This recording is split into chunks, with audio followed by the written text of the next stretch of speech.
Hello, and today I am going to do a practice run of Harry Potter Chamber of Secrets for the Indie% category. There has been enough changes in the last 5 months since I've done my last commentary of a practice run that I feel that I need to make another one. So I wrote a save file so that I could do this one, because that was my last practice run, and I decided that I needed to give everybody a little bit of info. So you'll notice as soon as the game starts off, Harry goes from looking out the window to turning around automatically. That is, if you hold down for all the frames up until Harry starts talking, he'll turn around automatically before he starts talking, which saves a few frames later on. That's the only thing I haven't mentioned at all about the beginning part. So, yeah. So the new route, the route that I've used from my 148.01 on, my last 3 runs that I've finished, use this route, and it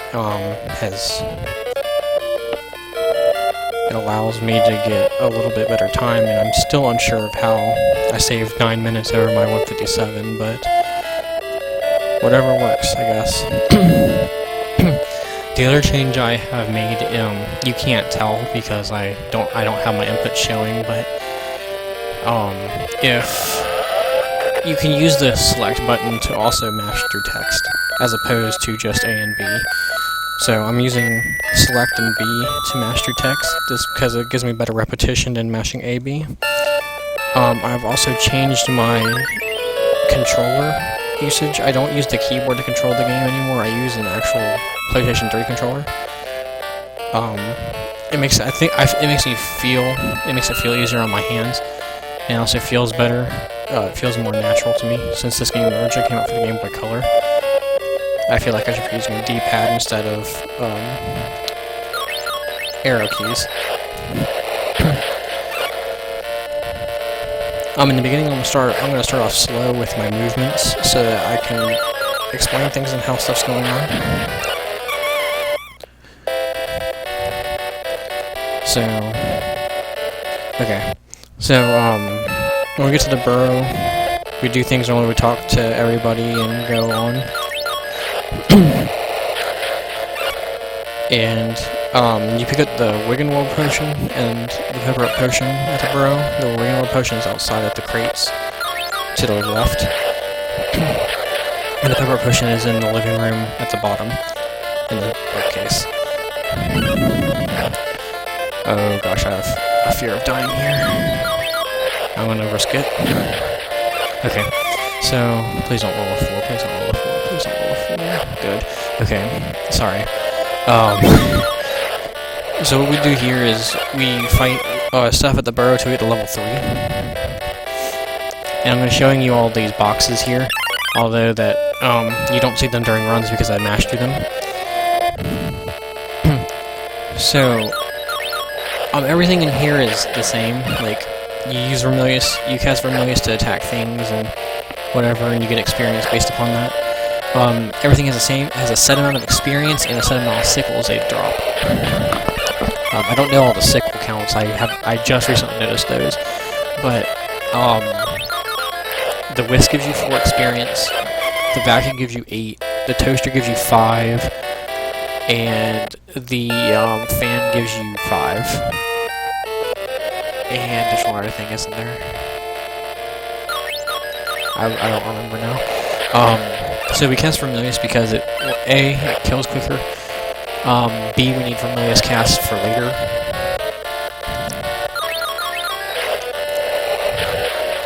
And now I'm going to start picking up my movement quickly through menus. The best way to crit, not that it mattered, but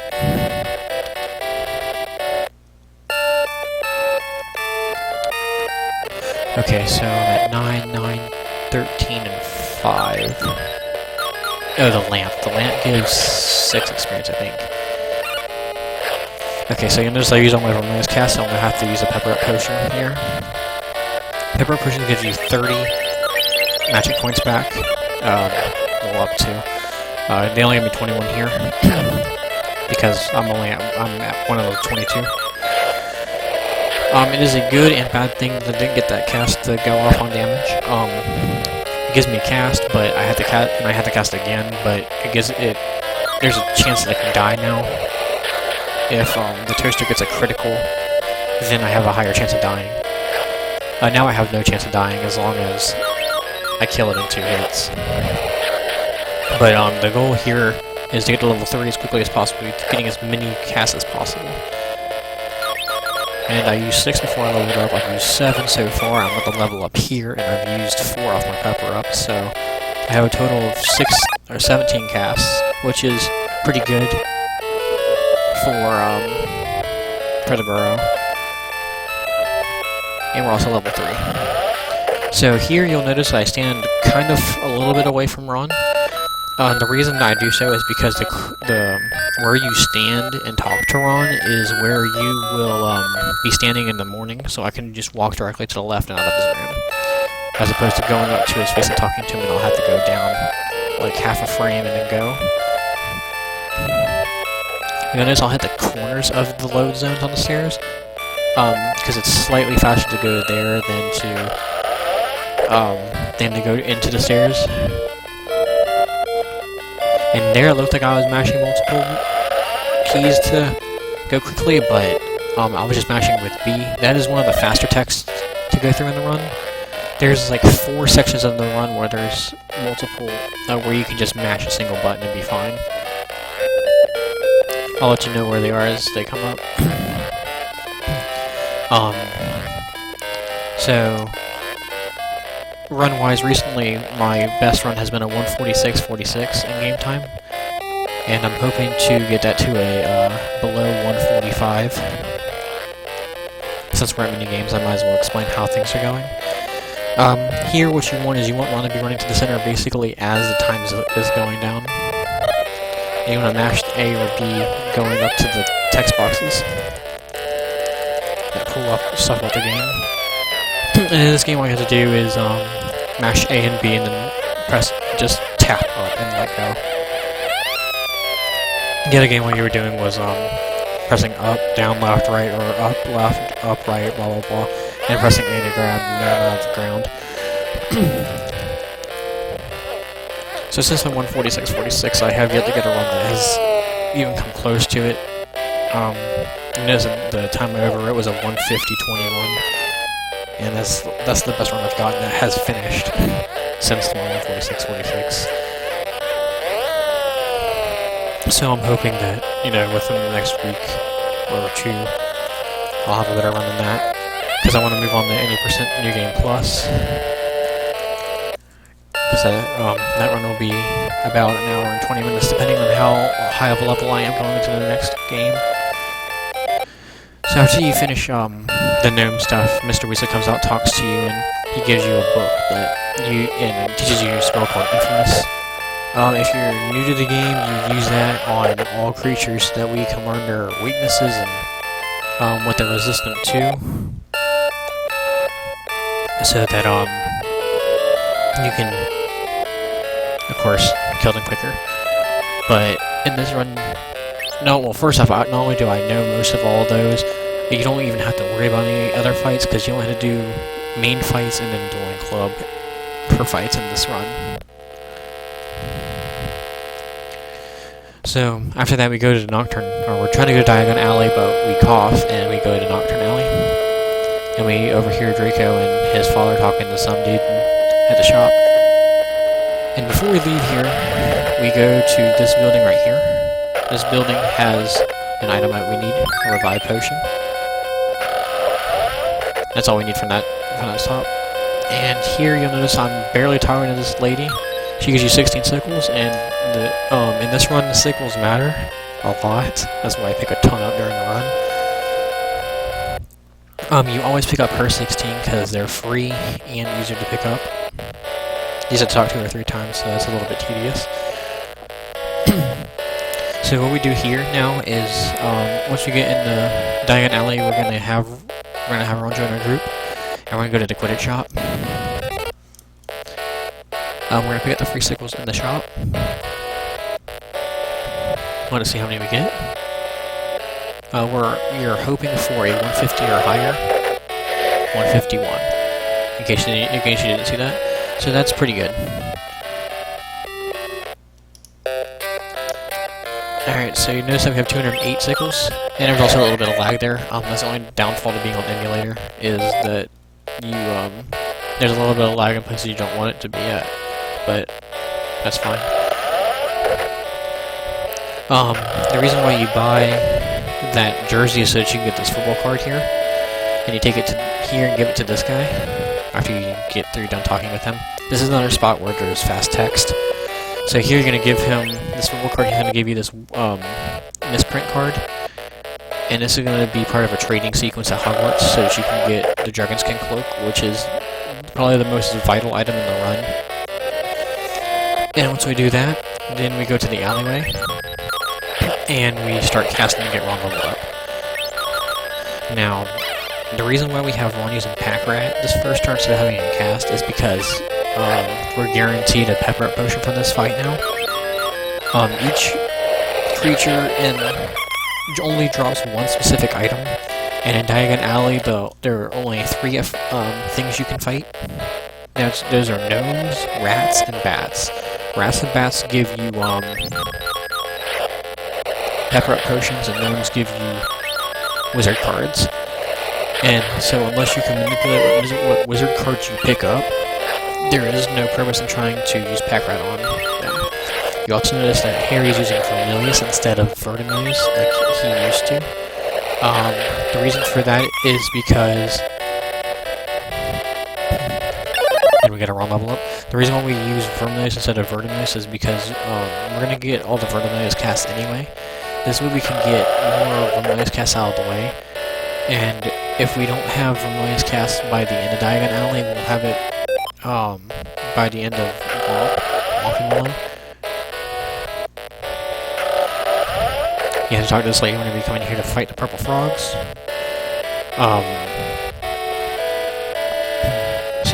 But if we had Vermilius duo in against Womp, then we would be able to save a little bit of time on that fight. Upwards of 3 turns depending on how well the damage rolls are. So it kind of sucks that we only have 1 Pepper Up Potion here because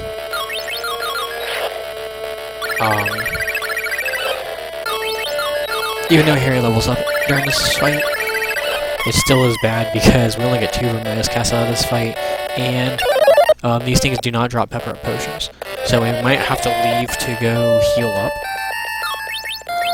And what I did was wrong. I don't know why I did that. Every now and then I'll have Ron use Pack Rat here. Even though these guys do not drop Pepper Up Potions, they drop Wiggenweld Potions. And early game, Wiggenweld Potions are very, very handy. Like here I'm going to do it. That Harry gets a 3rd Vermilius cast in this fight. The only problem here is that, well, there shouldn't be a problem.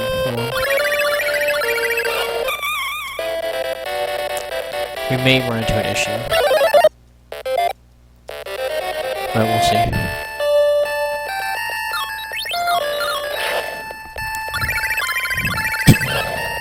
Oh, that was a bad crit to get. No stun, bad stun. That was a bad stun. That was not a good stun to get. So we just basically wasted a turn. The plan there was to have Ron heal Harry's magic, that way Harry would be at full and be able to attack and that fight would be over. So, instead we had to have Harry heal himself and have Ron use Pack Rat. So Harry's guaranteed a level up to this fight. So what we do here is instead we're gonna, instead of having Ron attack, oh great, hold on, damn, why doesn't he break free? Whenever I need him to break free, he never does. Okay, we need Harry to break free this turn. Good. And Ron needs to stay like that. And hope that this attack hits. Okay, stay. Okay. I'll have Ron run. Because you can't escape this fight, period. For whatever reason. Is the Harry level up? Okay, so maybe we didn't need the pepper up potion there. Ballin'.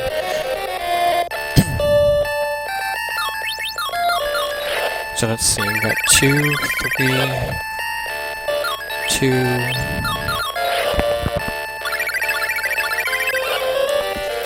3, I think, is what we got.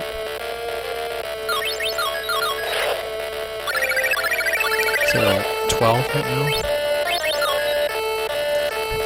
Great, of course he would. Oh, great, okay. Sorry, I did a little bit. Man, I feel like I'm actually doing a run. I'm going to level up, but we need Harry to... We need Harry at full so that whenever we are casting spells, he's at full HP. So we're going to go heal. We got this waiting mode potion here. And now we're going to go back to that alleyway. What we're trying to do here is get Ron and Harry to level 6, and get Harry to having, Inverted Noise Duo. And if I count correctly, we're at 13 casts. Which is a little bit bad, but, I'll take it for right now.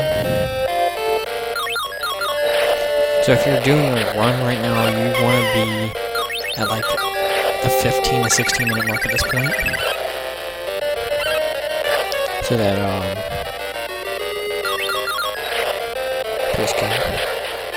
this way you're going the Gringotts hopefully an average between 20 and 21 minutes. Because that's about the pace I was at for world record.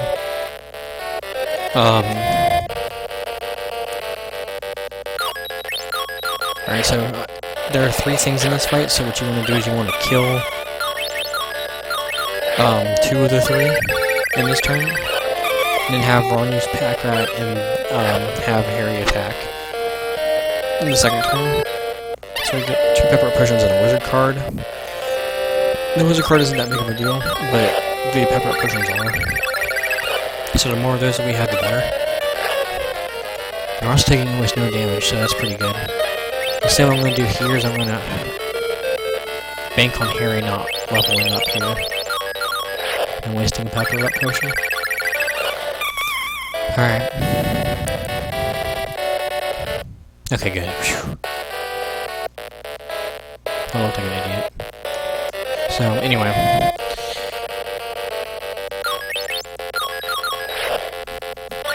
I don't know why I had him using that. That didn't make any sense, but okay. Gnome can't kill, so it's not that big of a deal. I'm not worried about the pepper pushing off this fight.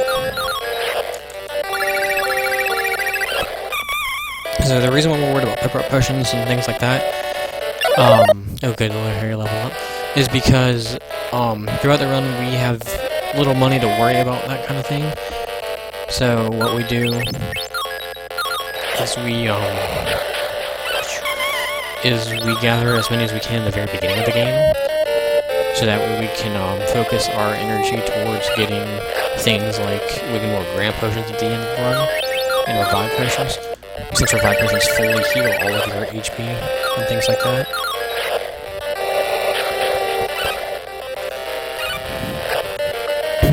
I'm going to use Vermilius here.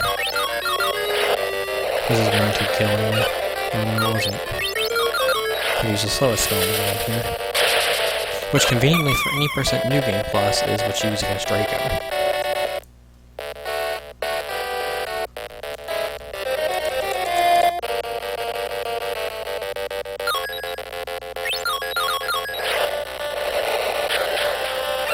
Okay, good. Pack Rat. I think I'm at 24 for minus cast up with this attack. So I'm trying to decide whether I'm gonna go ahead and get minus duo or not. As a practice run, I'm not really worried about it. We'll just do that. We'll do it that way. We'll get Vermilius duo.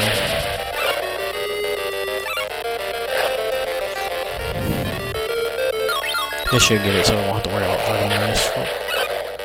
Oh, I'll have to worry about Vermilius only.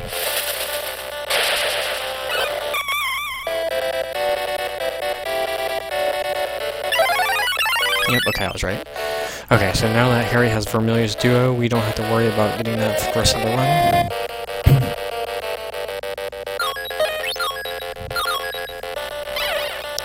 And with the level that Harry's at, we have a chance to one-hit KO both of these bats. I'm hoping that we do get to... We can do 16, 17, or 18 damage at this point. And, so what we're hoping for is that Harry gets the one-hit KO, but he doesn't. So instead what we're going to do is we're going to have... But at least this turn we have Ron casting Vermilius first. This way this is a guaranteed kill. It wouldn't have killed it in one hit anyway, so... Alright. You notice that I was sitting on top of the cloud? That happens from time to time. I don't know what causes it. I guess it's moving so quickly that the game doesn't register you in the cloud yet.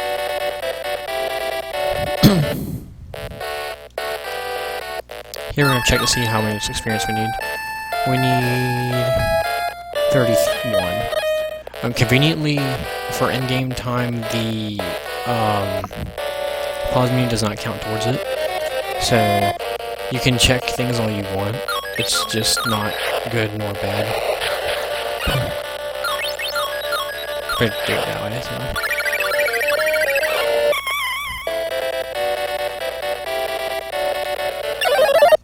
Oh, sweet, got Vermilius as well. Ballin'. Alright, so what we're gonna do now is we're gonna go heal. Get all of our HP and things back.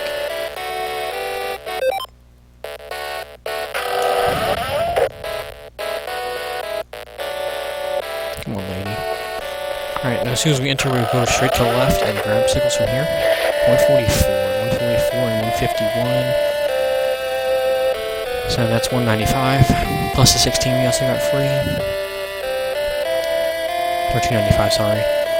So we're at 311. That's pretty good. The 295 is about average. It's, well, no, it's well above average for me. Alright, so now that we're in Gringotts, what we do now is once we get off the thing and done talking, we grab this antidote. We grabbed this antidote and one other antidote in the run. We grabbed them specifically for the final battle. And now all we're doing is hoping for, no fights in between. I save stated just in case for this fight, because this fight likes to be kind of rude sometimes and take you out at times. So if either one of them gets a critical, this fight will end one turn early. And of course we'll get the infamous I'm gonna try to kill you as quickly as possible thing. Arm break straight is pretty good actually. But he's only attacking arm, which is not a good thing. Because if Ron goes in, I have to heal him outside after the fight. If he attacks here, so we're okay. Alright. This should be enough to kill. Of course it doesn't. So now we have a chance of either one of them dying. Oh, nope. Had 1 HP left. Ballin'. So each one of those are going to level up. In any % New Game Plus, we don't have to go to Ron's the vault, but because this is any %, we go to his vault because we need as many sickles as possible. Hopefully, a little bit later, I don't need to grab those sickles, but for right now, the 75 sickles matter a lot in some places.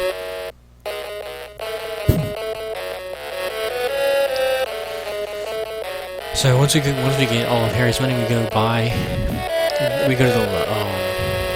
bookstore. But we go to the alleyway to the right of it first to grab the card attack combo that we're gonna need. It's called Weak Treat, and we use that for the final battle because Phlox goes from 20 damage to about 95 to 100 on average in that range. Oh man, I was hoping to go encounterless. Alright. World record pace is encounterless Gringotts.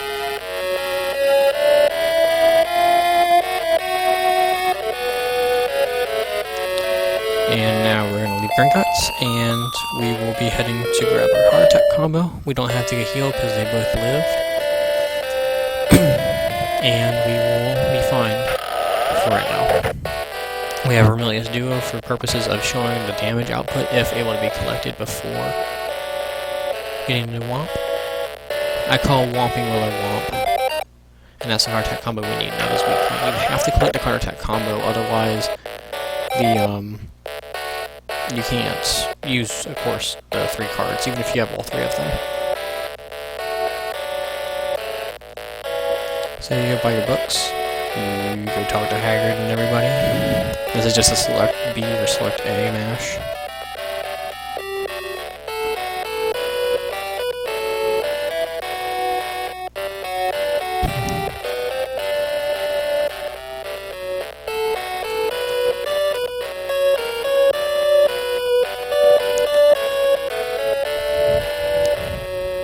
And then there's more stuff starting up. And then basically it's another game time after this. After this we talk to Arthur Weasley. We go to platform 9 3/4. The thing gets sealed and we play a car mini game.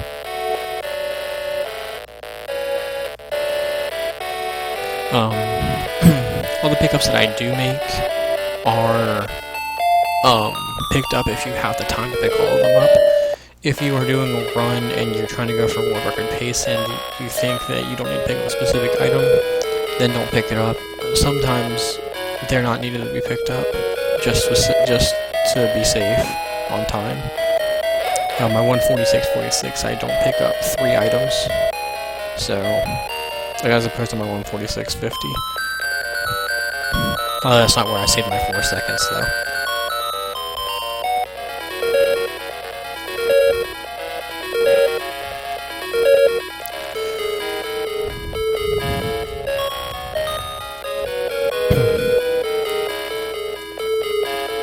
And minigame time. So I play this minigame regardless. It's not really needed, but it's there, so I play it. It's not really that big of a deal. So for the next 2 minutes, I'll just be explaining things.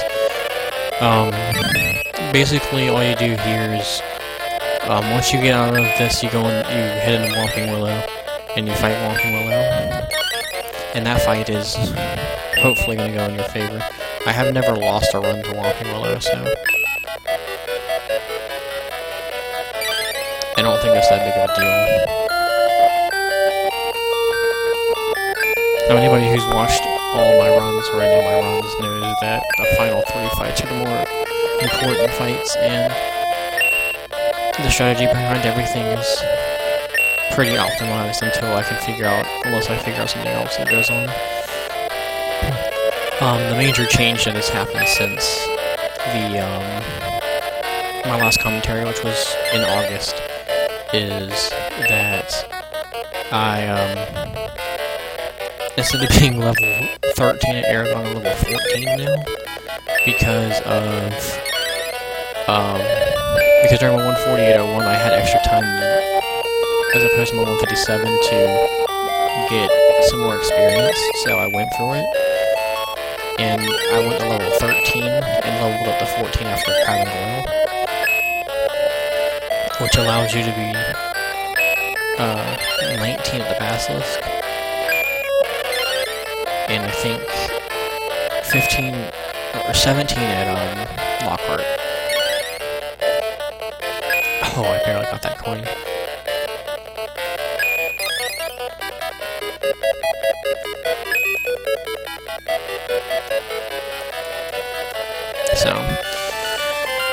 That's over. We get to go fight Whomping Willow, which is a straightforward fight. But we do have the tediousness of Ron's wand being broken. I'm going to do a save state here just to be safe, because who knows what can happen in any fight.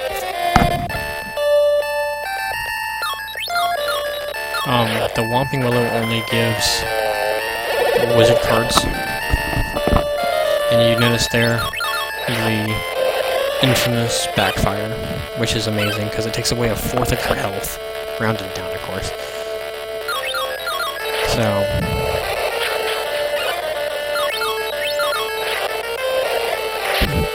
that happened. But here it's just casting for minus. Not that difficult.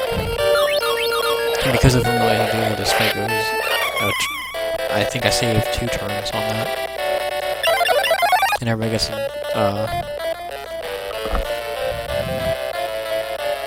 level up, and Ron gets Ratnap, which is very helpful later on. So at your first night at Hogwarts, you cannot get any encounters on the grounds or in the castle at all. So you can explore if you've never played before.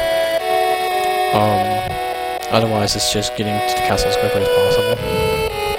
You get in here, you get interrogated by Snape. He's telling you to be quiet. Kind of productive. This is just another Mash Fest. This is where you get your detention. You don't know what it is yet, but you know you get detention. And then Dumbledore tells you about all of the secret passages that you can use now. And now we make our first pickup at Hogwarts.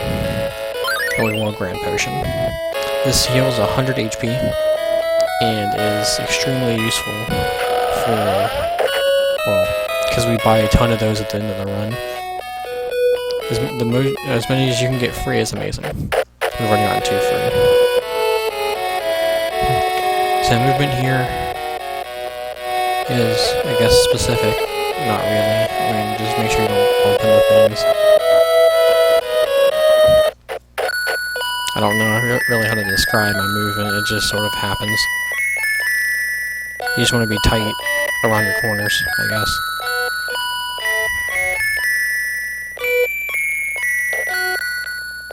And now for the second part of the exchange. Oh man, I was hoping I would make it. You talk to this picture after you, if you have the misprint. And she gives you Baby Spider.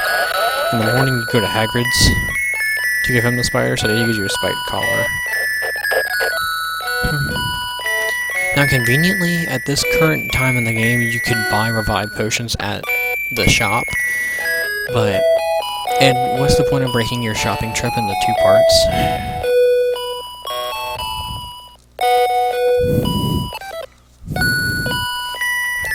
So, now basically all we do is we're going to bed. And all you're going to do is go to your bed at this corner right here, and just mash A. Achievement screens, I'm sorry, I should have let that go so I could have told you what was going on. An achievement screen pops up, and basically all you're going to do is you're going to mash through it. You just mash A and B, so it does not get through a achievement screen, so don't even try to do that. So you just mash A and B in there. If it's a perfectly white screen for like a second and a half, that means that you did it great. And you didn't, you got basically frame perfect skip on the achievement. Other than that, you were slow-ish. If the entire thing pops up, you were really slow. Or you just were mashing really bad. And of course you get an encounter. Good, okay. So that was the first shortcut of the game. We go from the 6th to the bottom floor. Shortcuts make everything go by so much quicker. Granted, why they're called shortcuts, but still.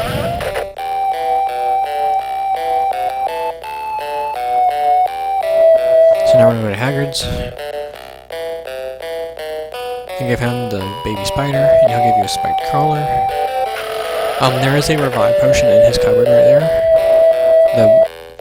But we don't pick it up. I used to pick it up right now, but instead I pick it up just before Aragog, because I'm going to be sending like exactly at that point anyway, so It's better to pick it up there than to pick it up now and waste a little bit of time to go out of the way of it. So now we go to herbology, pick up the pepper up potion. You wanna hug that table if you can. This way it's quicker. I'm gonna try to get her to stay in place. So this is where we needed to have Vermilius Duo. See how she's not moving. Oh yes, I got it. Both of them. That's awesome. I like it when she doesn't, when she's moving but standing still at the same time. Alright, so now what we're gonna do is we're gonna go kill those mandrakes.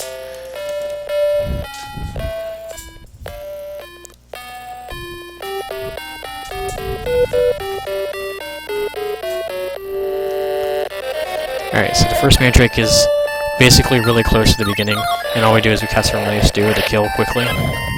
And it takes 2 Vermilius Duos and a Vermilius Uno to kill. On average, you're going to be doing 35 with Vermilius Duo and about 15 with Vermilius Uno. And what you're hoping for is they get either 0 or 1 hit on you. This way you can go into the next fight without having to heal. Just having to use a pepper up potion to get back your magic.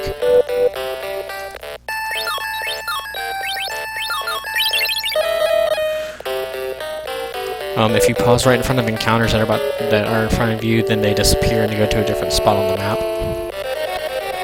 And also, it was convenient that I needed to get my magic back up anyway. So we're hoping that he doesn't hit me at all. 1 turn and no damage. And then... Okay, that's fine. I can go to the next fight with this much HP.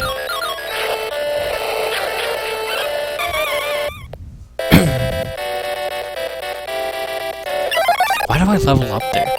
Like, I used to not level up here, I used to level up in this next fight right here, but recently I've only been leveling up at that mandrake.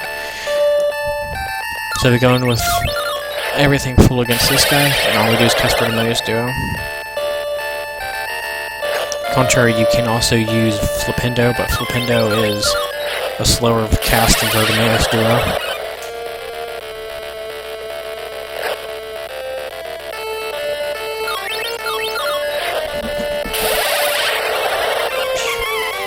You're just hoping that he doesn't kill you if you don't level up until that point.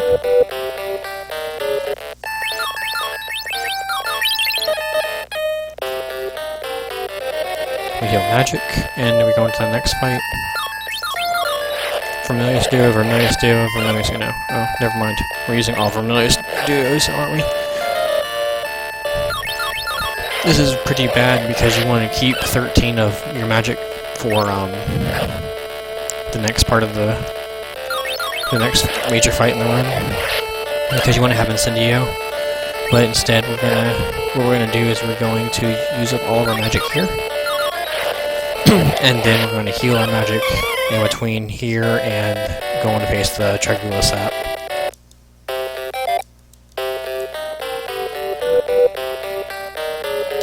So now what we do is we go take the mandrakes back to the class, and we get taught Incendio. Another achievement screen pops up. We mash through that and get an accidental encounter. Good thing we fled that, because that guy would have done like 18 to 20 damage to me.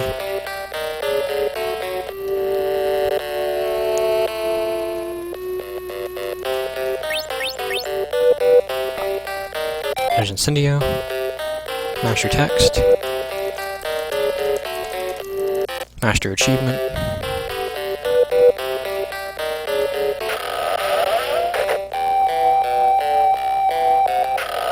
And now we're ready to Pesca Star Cards class.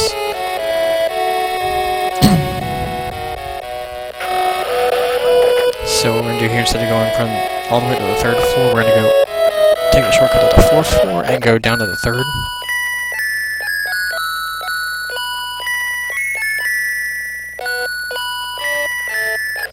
And also remember where the class is.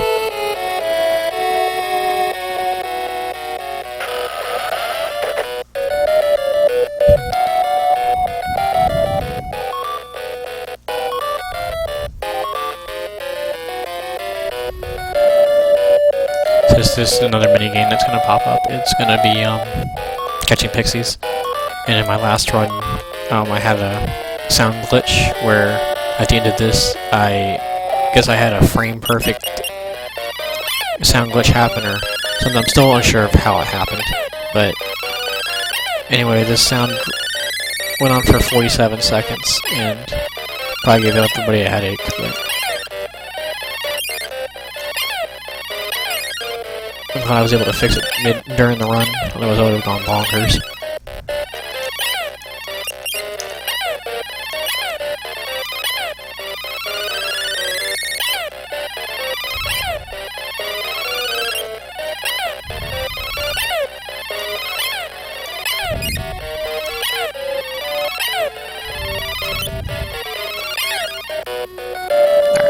Just to be safe on that, didn't do any more casting of anything.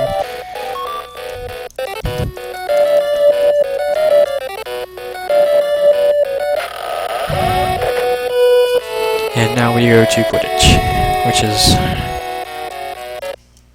by far one of the more interesting mini games in this. Since you have to do it 3 times, you have to get consistent at it.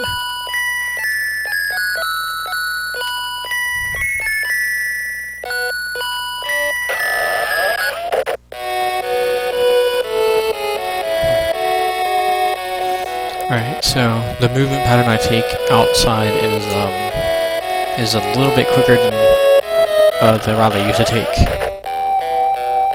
Granted, I don't get stuck on trees.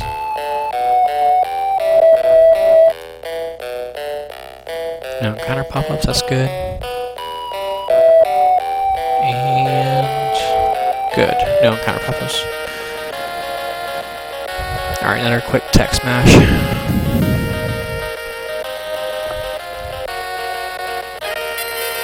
Ah, of course we get a bad snitch spawn. Yeah, that's pretty good.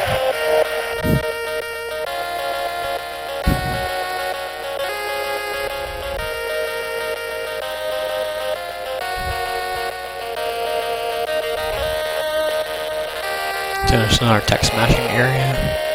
Oh, backfires on himself. Throws up slugs. And now we're gonna go to Hagrid's.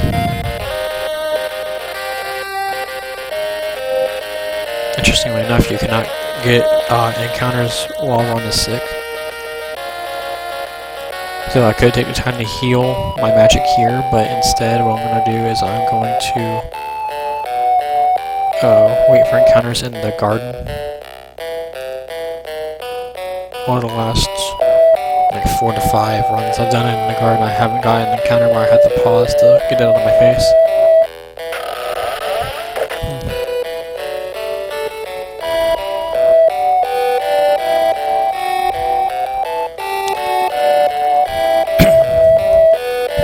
Get the ingredients list.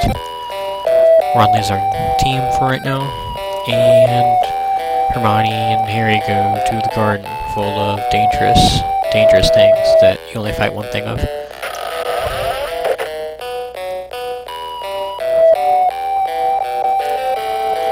Master text real quick.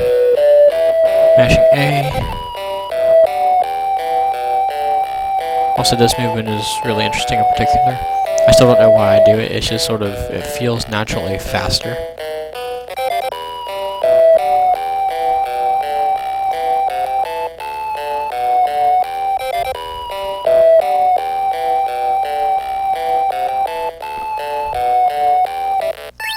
And as a just in case precaution,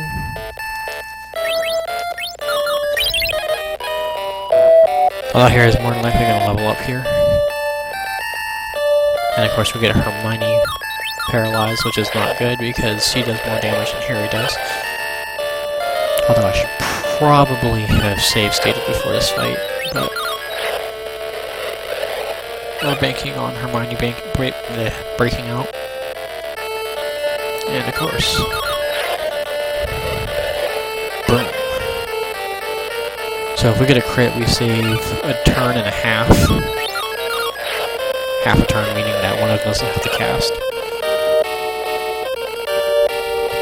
As long as he doesn't critical, neither one of us have to die, so...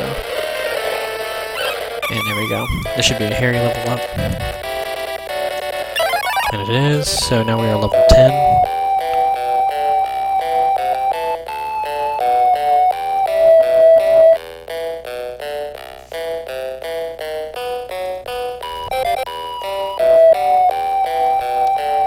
And we can exit Hagrid's garden after grabbing that last item. And now we return to Hagrid's hut. And that's really crisp movement.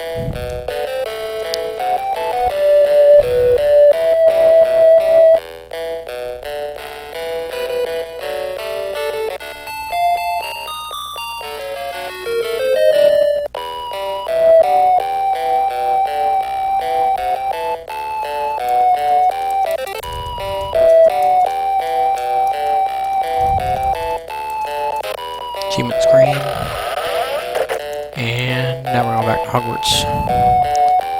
On this trip we're going to be going to Filch's office to give him the spike collar so that we can continue our sequence of trading.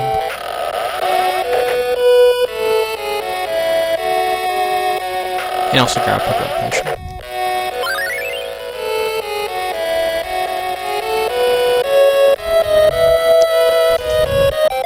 I noticed that I moved a specific way whenever I walked in front of him. The reason why I walked a little bit to the right was because by walking to the right, he propels, after he's done talking, his text box pushes you right afterwards. So by doing that, you get propelled right even further, as long as you're holding right during the talk.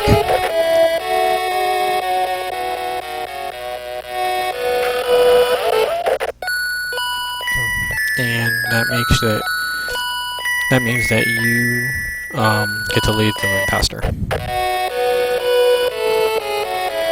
Now we have to attend to Lockhart. We're going to go pick up this revive potion from his office. Watch him from the left so that he walks through your body. And we sign autographs for an entire night, because that's exactly what attention should be, signing autographs.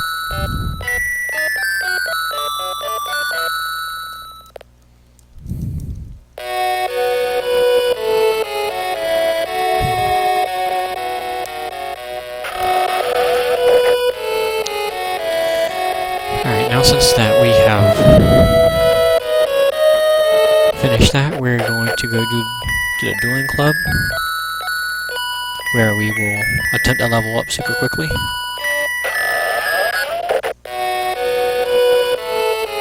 Since we are now level 10, we have all of our health and all of our magic. We also walk over to the right of the staircase, and as soon as we're done with talking to Nearly Headless Nick, who invites us to his our Death Day party, we just go straight right and then up, and then we're good. And now we're right here. So in this cupboard right here, there is a Wither Welt potion. I rarely pick it up anymore, but just for the purposes of showing where it's at, I pick it up. And hopefully we kill this guy in one hit, and no, we do 38. He has 40 HP, and he does damage to us, which is not good, because we need all the health that we can take into the next fight.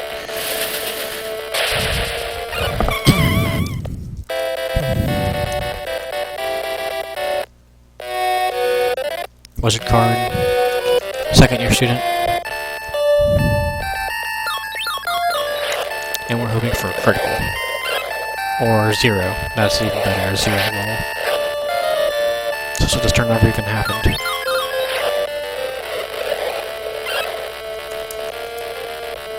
Expelliarmus, please do a lot of damage, so this fight can end quicker.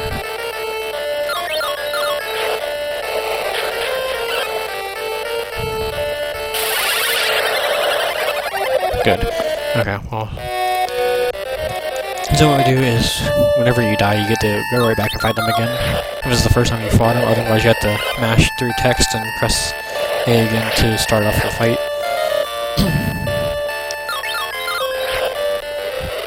And the reason why we grind here is because we need as much experience as possible, as quickly as possible.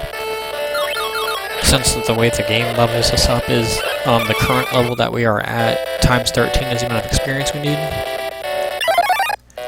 and we can get 75 experience against this girl, and we're only level 11, I think, at this point. Yeah, we're level 11. So, we only need 143 experience, and we're at least a little bit into the next level, so we don't have to get all 143. We're probably about 20, and I think at this point, if I estimated my experience correctly.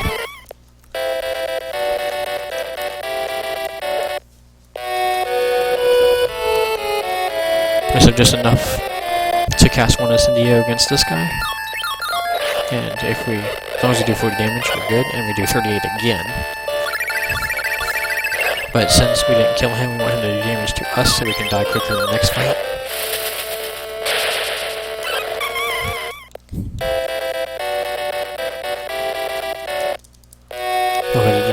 That didn't level us up because we don't need to level up yet. Now we're just gonna hope that she uses Expelliarmus and kills us. Of course, not do damage. Okay. Now any spell will kill us next turn. Good. So we're gonna level up this time after we beat her. So we're gonna use all of the spell power that we have. Hopefully.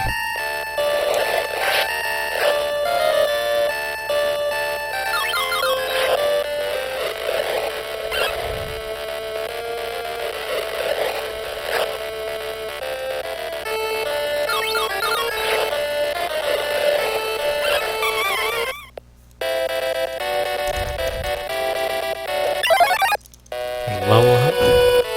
We fight her again.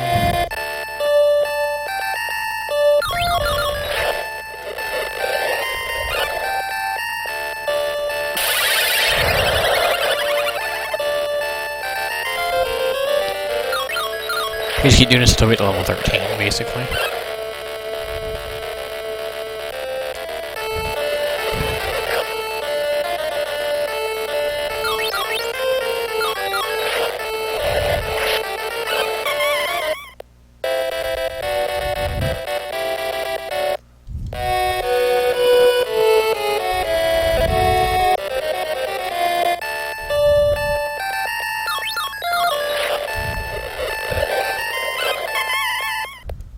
We finally killed him in one hit.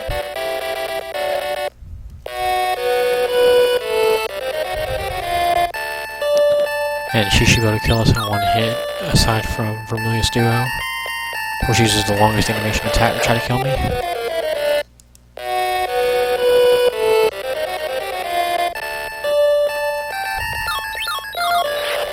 They should level us up again.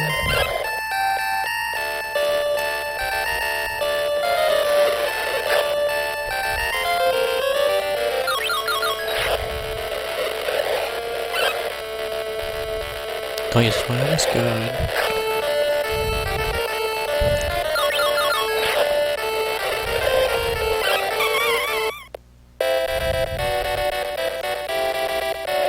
Okay, good, level up.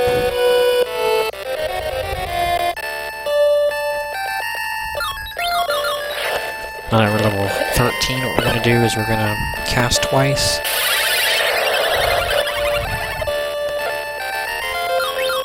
And we're going to keep going until she does enough damage to us to where... So what we're going to do is we're going to run here. Or we'll try to run. We're going to keep doing this until we get to about 50 damage. Pretty health, that's good. Because I'm guaranteed to walk into something that has...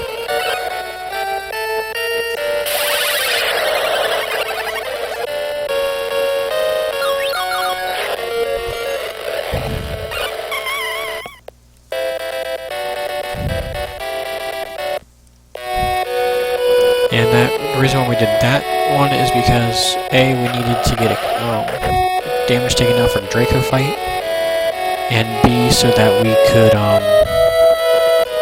have enough experience for after Crab and Goyle to level up again.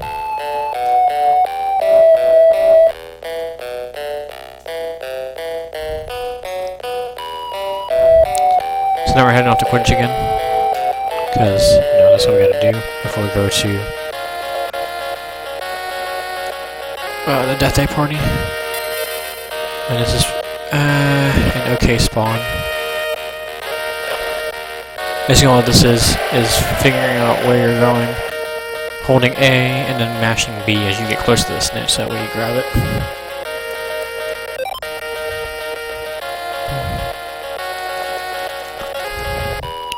That's all that basically is.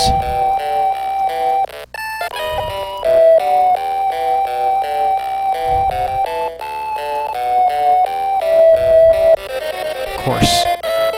If it was gonna be it should have been a preemptor. But it's okay. We'll get preemptors again when we have Harry and Ron and Hermione in the group. So when you're walking for this part, you wanna do as little walking during the cutscene as possible. But in order to do that, you want to be standing. If you can see that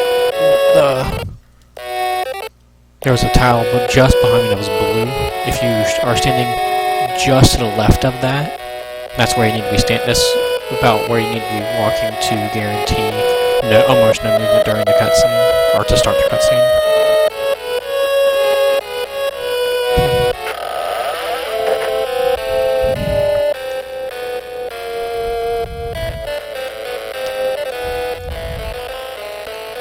Alright, so here what we're doing is we're just gonna do some bowling after we're done talking to everybody.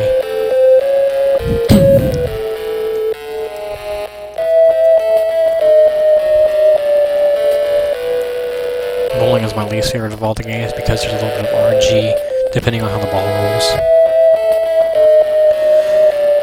Your goal is to try to be standing like directly inside the body instead of walking through him and pressing A, so that way you talk to him and you don't have to move as far out.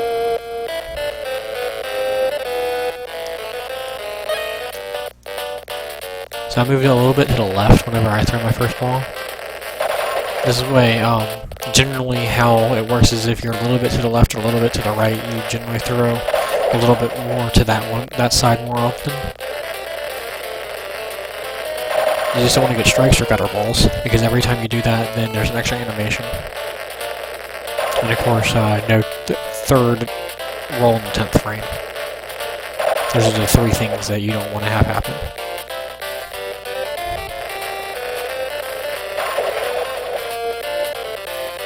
But the more pins that you knock down, the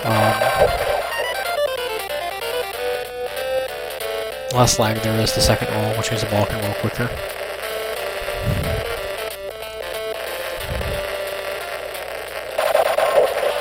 Okay, good, no strike there.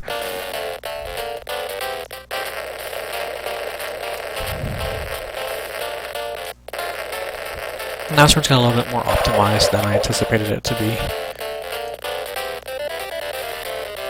If you had to ask me what my least favorite part about the run is, I'd have to say it's the final three fights. Most importantly, Lockhart. I hate Lockhart more than any other fight in the game. That's mainly because of when I first started playing the game instead of now. Because now the fight's a little bit easier, and depending on how... I mean, I haven't lost a Lockhart in a while. And, depending on his luck, the fight can go a lot quicker or a lot shorter, so... But it's almost a guaranteed win at this point for me. Okay, good. No strike, and we're gonna go for no spare at all.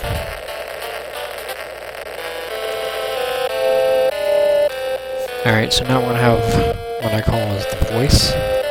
The voices split.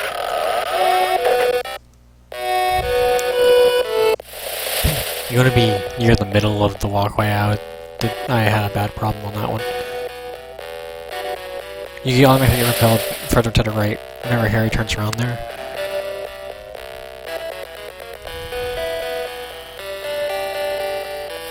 The whole goal is to try to have crisp, clean movement throughout the entire run, which you'll never see because that's a lot of dedication, I think. Putting more dedication towards your movement than towards your menuing, I think, is worse. My mending is fantastic comparative to my movement.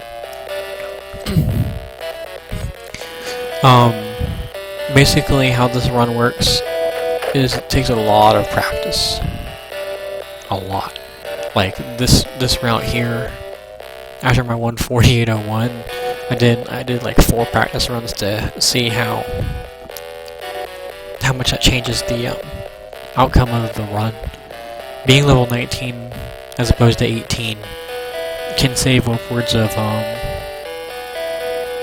well, being level 13 at Aragon, or 14 at Aragon instead of 13 saves not as much time as you might.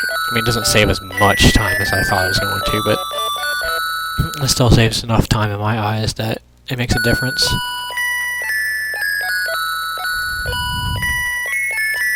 So after all that, we're going to go to History and Magic, and this is where the next part of the trading sequence occurs. Here I used to go down to the bottom floor, go up to the first floor, and then go up to the fourth from all the shortcuts, but it just seems faster to do it this way now.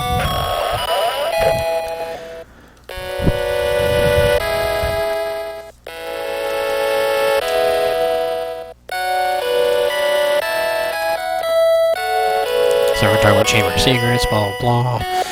Now you have to go get a book.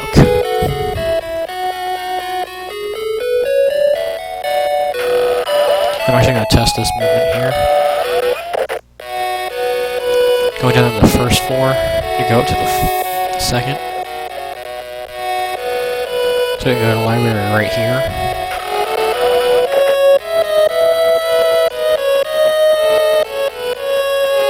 Yeah, it's faster. I'm going to start doing that from now on. This basically eliminates the getting of the sickles here, though.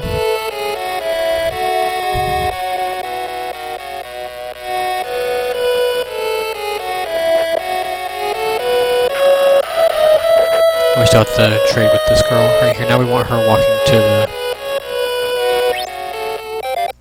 right, and you need to be walking downward. So that was a kind of sloppy movement, but okay. So I'm gonna have less sickles going into my shopping spree than normal. And usually I would pick up the wizard card and the globe there, but I don't do that until I give him the magic whistle. So now we're gonna go inspect the wall and go talk to Myrtle.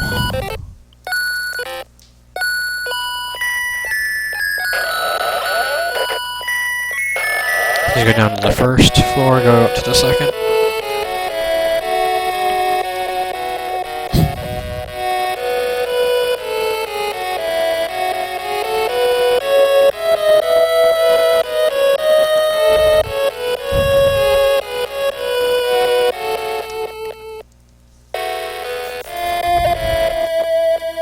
You mash B here instead of selector A.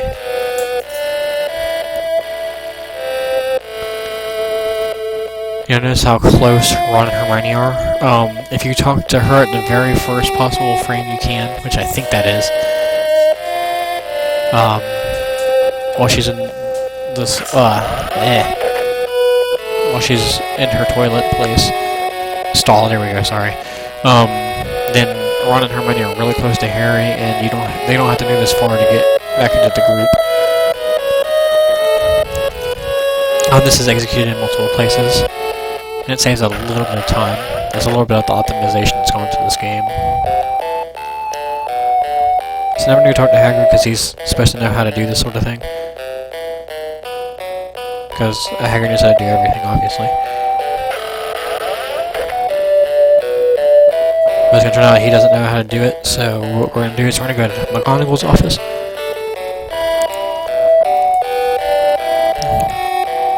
And boom. We get a Lily, we're going to grab the antidote from her fireplace. Whoever has an antidote in their fireplace. But, you know what? Who really cares, I guess.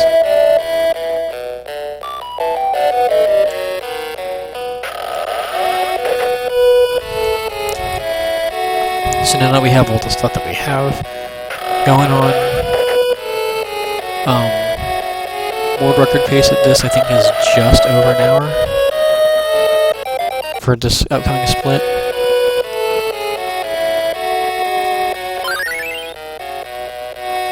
I think so. I don't remember anymore. I haven't looked at my splits in a while. It's like 101 something, but in game time I don't really know what that is anymore.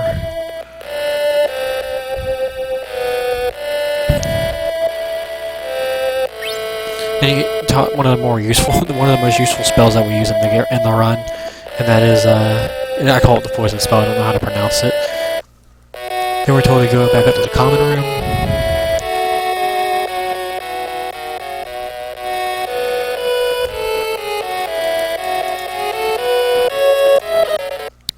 That's what it looks like if you get the entire achievement screen up. You get to see Harry's face with a whole bunch of text. Aw, bad movement. Not that I really care at this point, it's just a practice run, but... At any rate. So, now all we're doing is we're trying to... Oh, I should have got around it. Darn it, I was hoping something to preempt. Something to preempt Harry so that he doesn't want to hit against Draco. Really? That was bad movement again. That's the same spider from last time.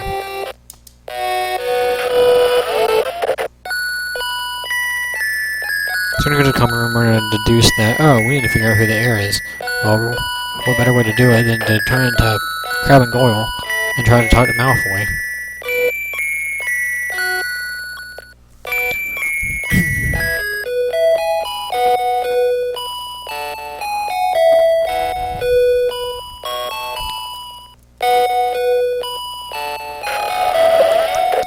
So, what we would normally do is we would go...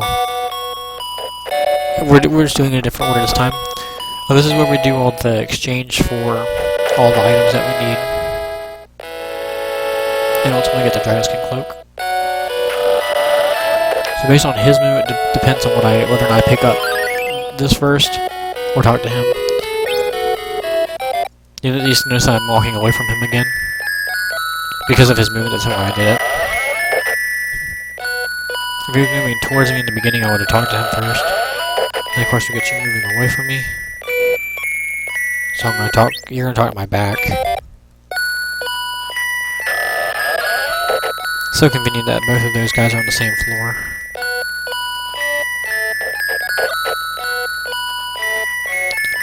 And I would talk to Professor Binns again. I'm also in the process picking up this wizard card.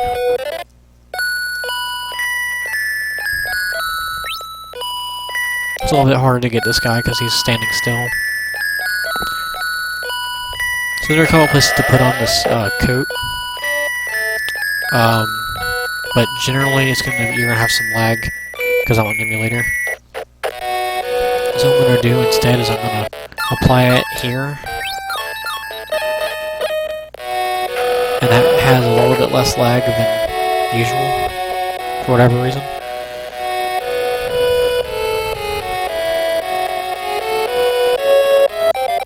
And there we go. So we did that quickly enough, and now we have the note to go to Madame Pomfrey. Or no, I don't remember this chick's name. I don't remember the librarian's name. Pomfrey's hospital. 122, so yeah, not a really good roll.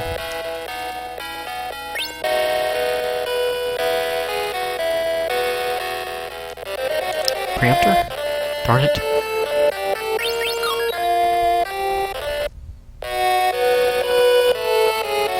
So I stand here instead of closer to the rope because we have to have all of them dispersed and have Hermione pick up the book instead of Ron or Harry. And now we're going to go to my favorite part of the run.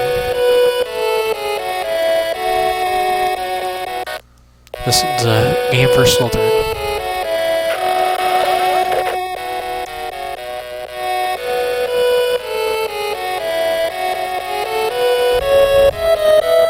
So there is a chance for a, basically a soft lock.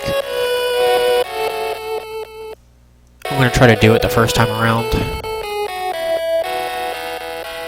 Let's see if I'm gonna try to see if I can do it on purpose.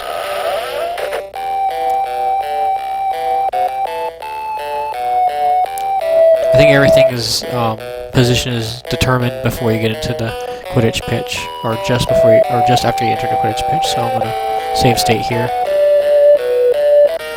for safety.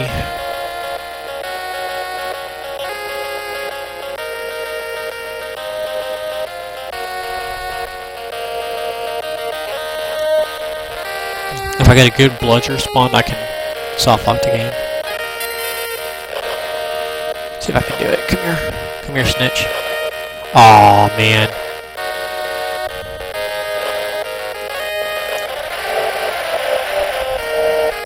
Darn it. I was hoping... Here, I'm gonna try to get it anyway.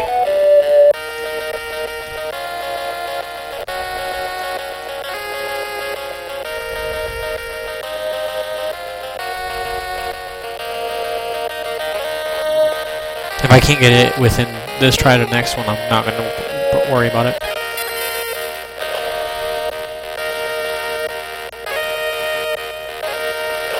Did I get it? Come on, come on. Got it.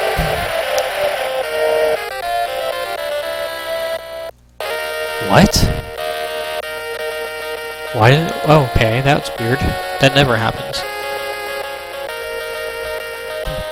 Okay, so what's supposed to happen is, because that bludger text didn't come up, and it did, I guess, I don't know. Anyway, normally if that bludger text doesn't come up, then you don't, and then you pick up the snitch, it pulls up the bludger text, which means that you soft lock the game and you're stuck in the Quidditch match for the rest of the, until you, of course, you reset. But apparently, for whatever reason, it decided to skip over to bludger text entirely. So I don't know if that happens on purpose or not. I want to know why that happens.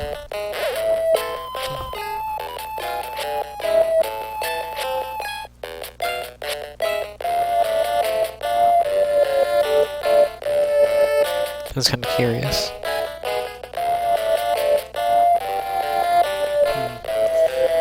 Okay. So anyway, to explain everything that happened up to there, you fall off your broom.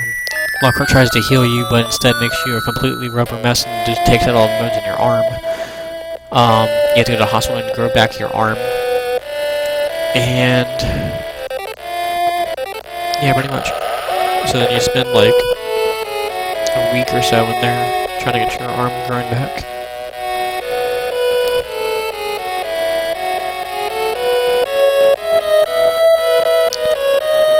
As Colin gets petrified, so now you get potions.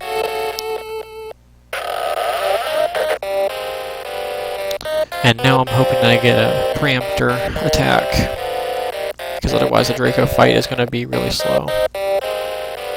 Because I have the Dragonskin Cloak on. Since this is a practice run, I don't really care, but...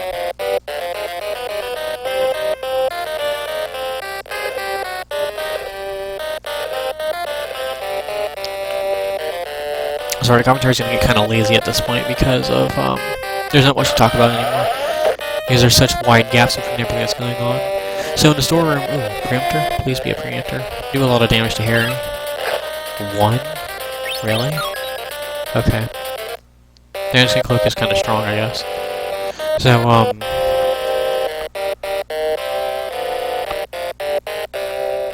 maybe if I start taking off.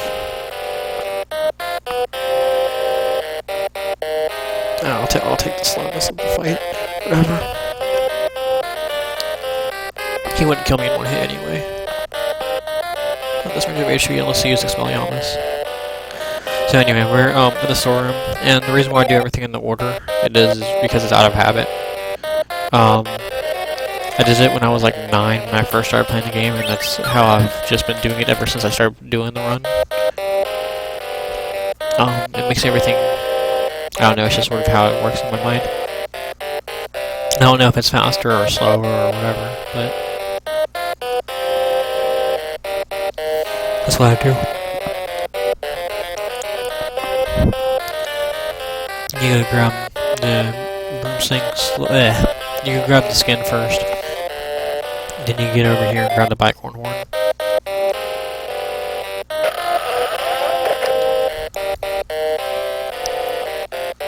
Makes everything go a little bit quicker.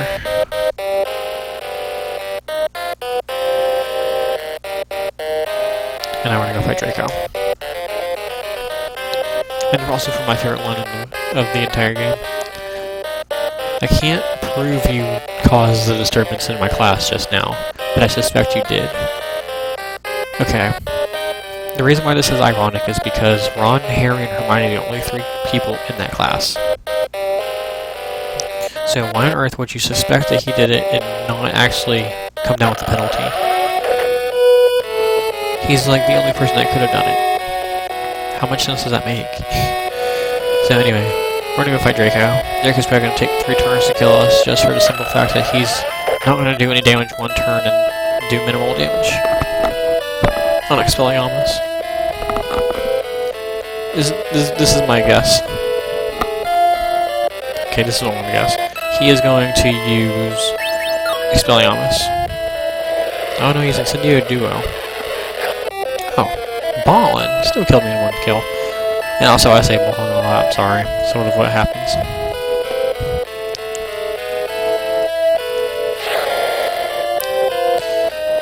But at least that's nice, it kills me in 1 hit. That's even stronger than Expelliarmus.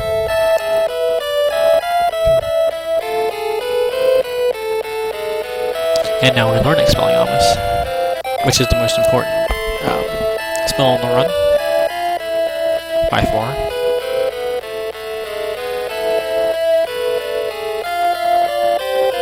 And now we have to go find this Justin guy so that we can prove to him that we're not the guy. The error. Not that it's going to help because he's going to get petrified before we get a chance to do so.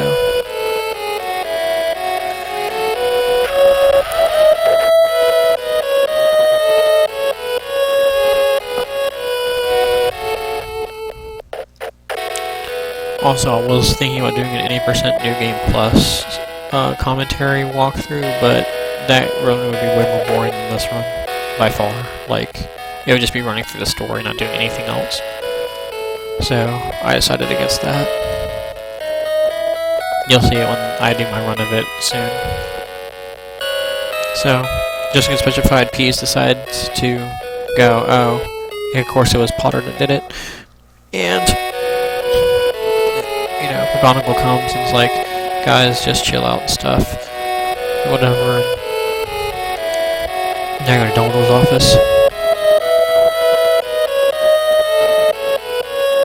Oh, of course I get an encounter here. Great. Okay.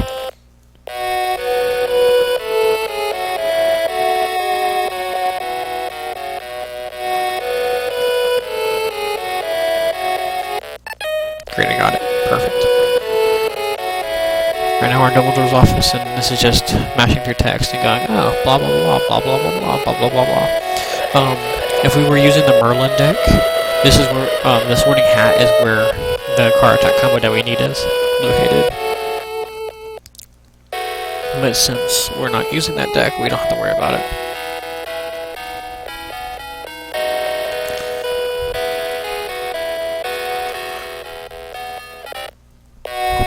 So now we leave, and it advances the game to Christmas. Yay, Christmas time.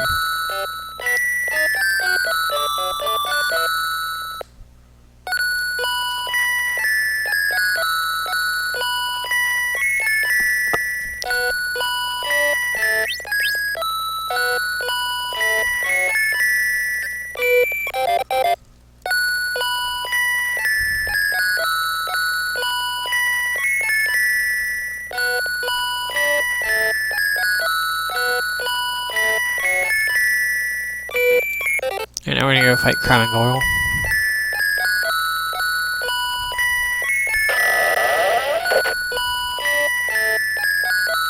And we cannot go down from the... 6th floor to the bottom floor because the game doesn't allow it. For whatever reason, sorry, my movie's being kind of bad right now. So we're going from the 4th to the 1st.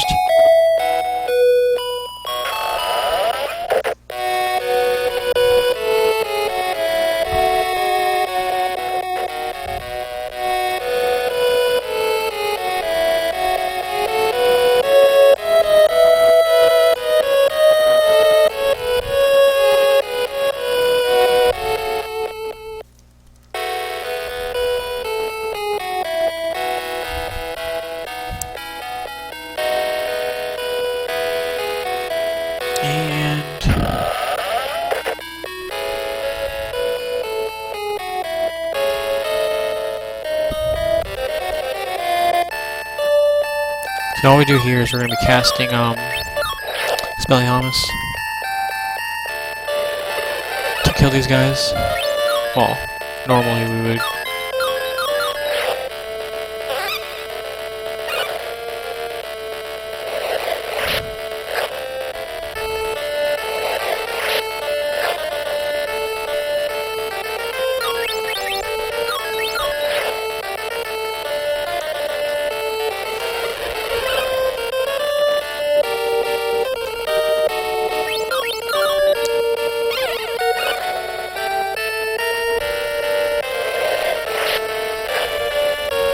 Okay, so, sorry. This fight all we're doing is we're casting Expelliarmus. For the top guy, what we're doing is we're having Ron set up on him by using the poison thing, and then using Ratnip to cost him a turn.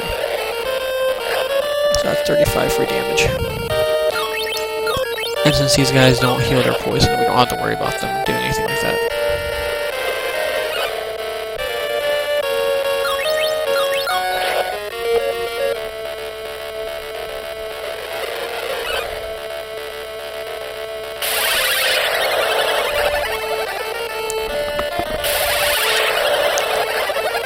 Harry's almost dead.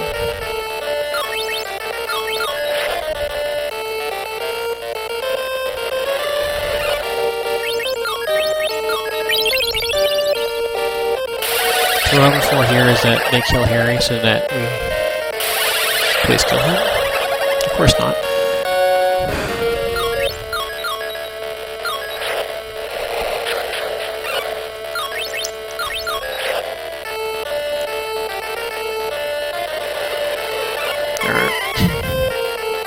It's gonna be a little bit slow, of course.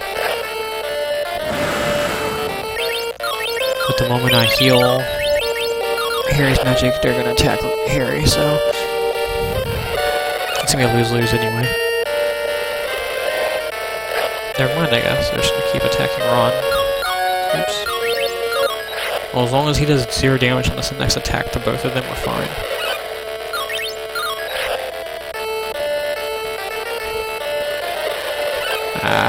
Please don't kill either one of them. Okay, good. Whew. This is a level up for both of them. As long as this doesn't do 0 damage and Ron hits himself. Okay, good. That's like a pepper up, we can go grand push, or no, we can go grand, pepper up, grand pepper up. Sorry, my inputs were a little bit slow there. I trying to do a couple things at one time.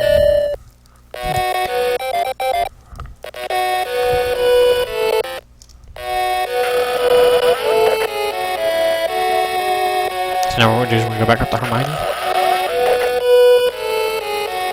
so that we can finish up the potion and go to Slytherin conveniently as Crabbe and Goyle.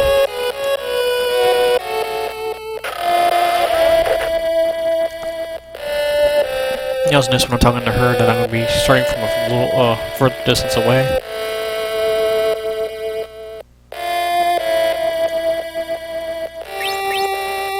So you don't have to move as far away.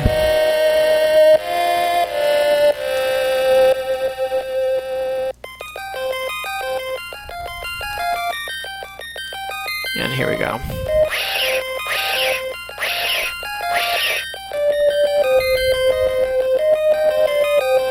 So the interesting about being in Crab or Goyle or whoever's body we're using is their hitbox is a little bit bigger than Harry's, so I have to be even more cautious of where I'm standing. And also you'll notice that whenever I move to the left, his body jerks a little bit back to the right.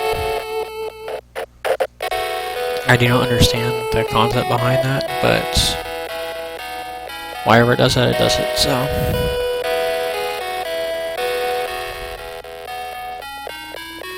Talk to Snape. Find Slytherin.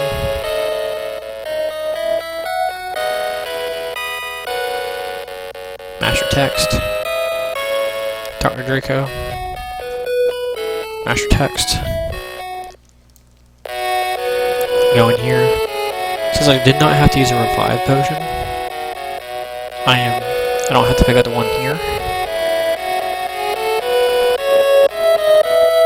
Which means I'll just have 3 free ones instead of 4, but I'll have 9 total for the end of the run.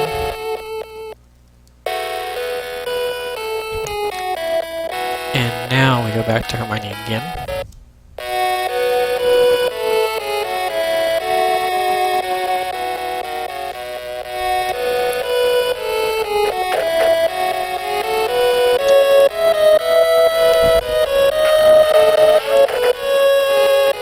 And then we're gonna find Tom Riddle's diary. And the game's gonna skip to Valentine's Day. Where basically the run is pretty much just straight forward from here on out. It's just hoping that you don't go down in fights that you don't need to go down in.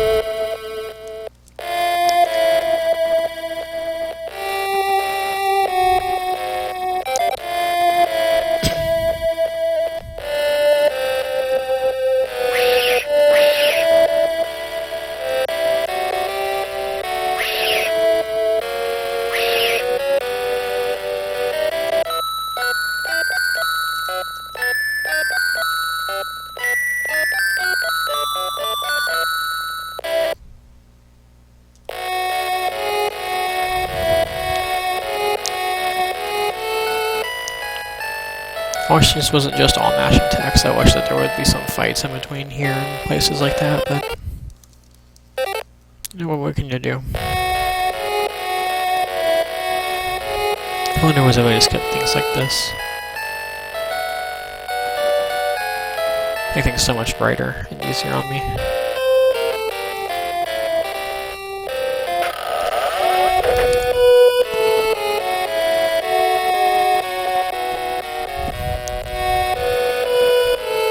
I love doing fights. Fights are my favorite part about this run.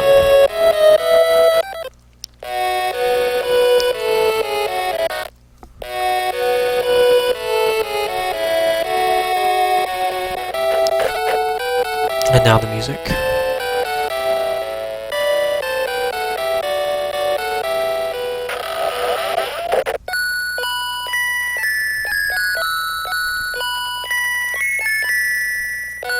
The game loads the basement music from Tom Riddle's diary early. Because the game doesn't... I don't know if the game expects you to go there or not. Or if it's just an erroneous load.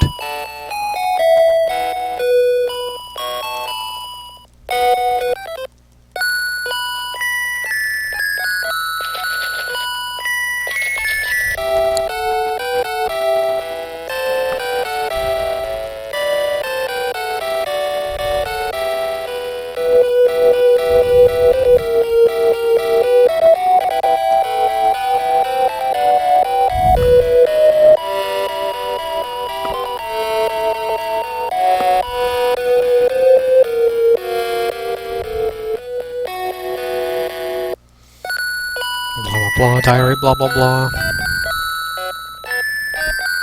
Like I said, I'm sorry, I'm just getting lazy at the end. Like I said, there's so little time for things. And there's so much time in between things that happen now.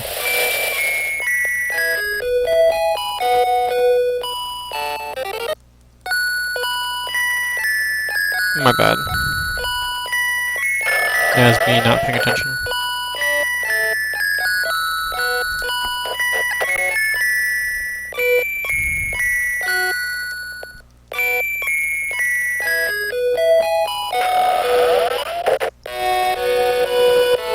I don't even know where that movement came from. Nor was I mashing A on the 6th floor, but...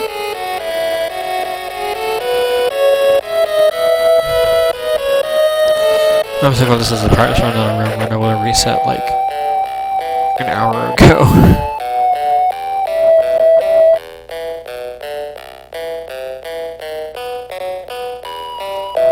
So this would be the final Quidditch match of the run, if we had a Quidditch match at this point in time.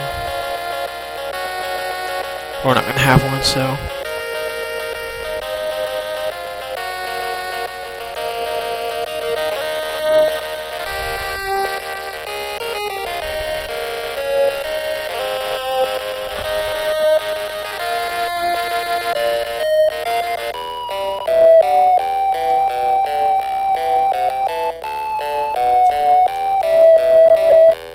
I'm just gonna go back to Gryffindor, buy our stuff on the way there.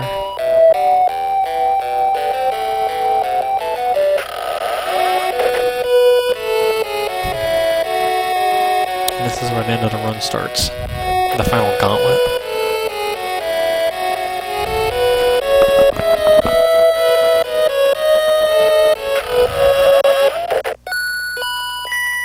This is the most entertaining yet also most annoying part of the run. As a speedrun watcher, this part of the run is entertaining to watch. As a speedrunner, this part is super annoying to play.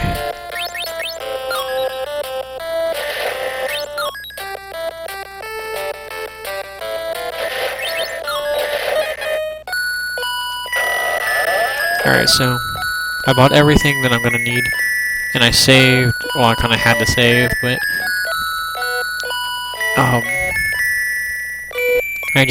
I had just a lower amount of sickles than I wanted. So, by 3, so I had to spend 40 of the 57 on the peppermint potion just in case. For Ron.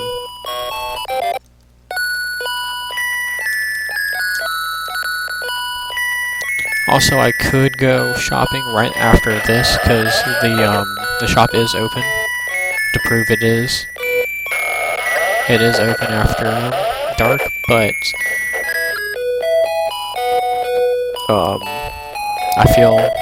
I've always felt better about doing it just before we did this. But that's just me.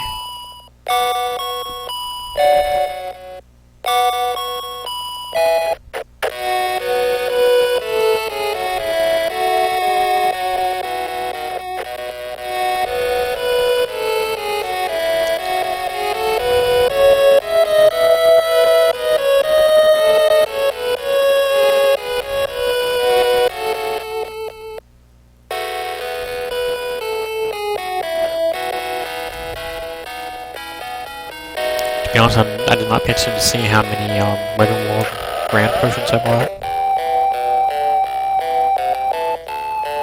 Let's see, I was at like 11 something.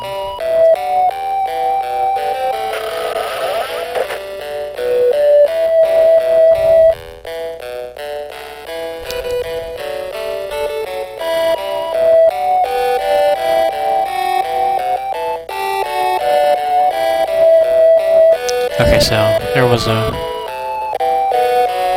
just a little bit.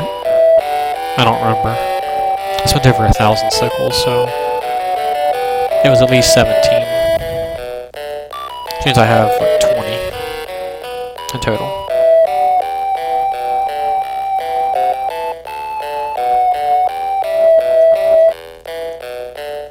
Alright, so to get to Hagrid's, everybody leaves. Revive potion. Have 9. Which is awesome. Forbidden Forest. Fight Aragog time. You want no encounters?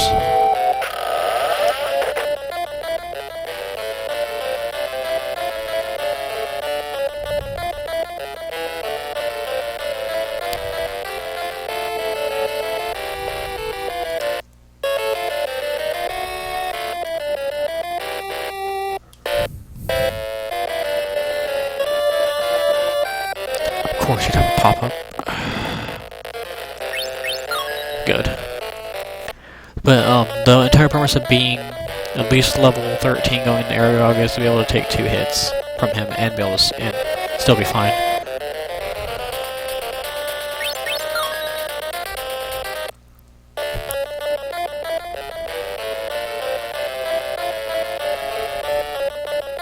Because these attacks do 80 damage.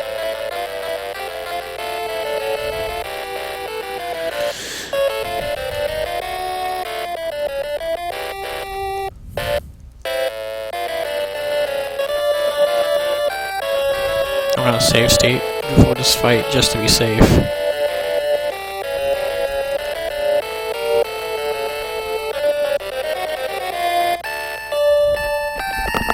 Although I think everything for this fight has been predetermined.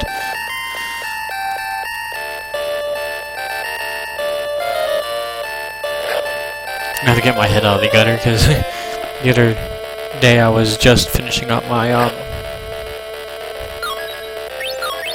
any percent file, my New Game Plus file, and I was able to do this fight with ease because of how everything went. And I'm gonna heal Ron.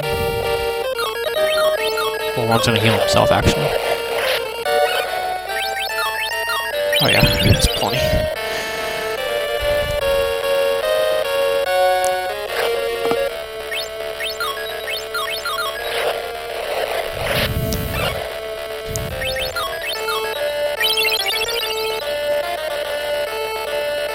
Okay, I figured he would do it eventually. I was hoping that somebody would break free. Okay, don't web again, please.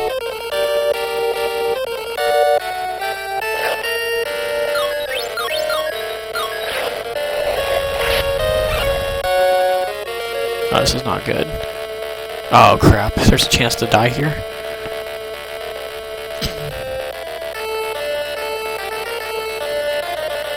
Well, Harry's going down. I don't remember how much health Ron has. Oh, well, this is automatic death, I think, unless Ron breaks free right now.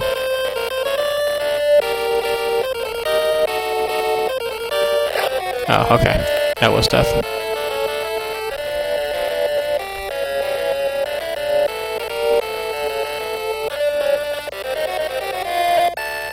Now, by changing up what you do during the fight, also predetermines, also changes what he does during the fight.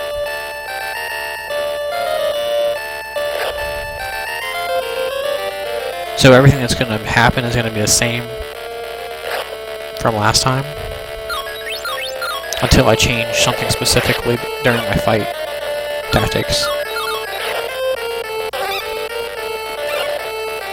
Like, I don't remember what he does here, but he's going to do the same exact thing he did last time.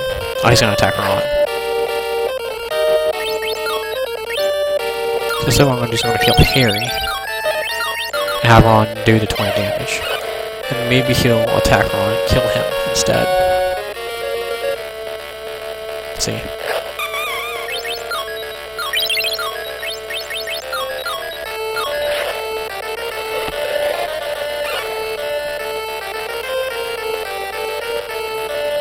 Now they're both at full health again. So, we're in better shape than we were last time.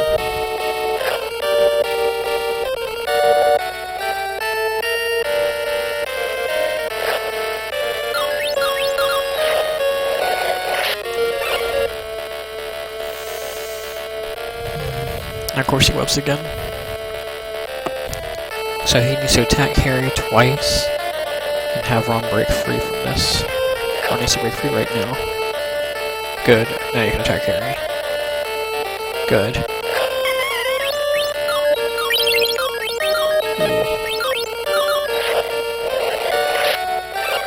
Alright. Sorry, this requires a little bit of concentration. This fight is a little bit more tedious than it needs to be, but he's doing what I want him to do. Oh, I didn't get that. Alright, so as long as Harry breaks free... Oh, never mind. Okay, Harry needs to break free right now. right now.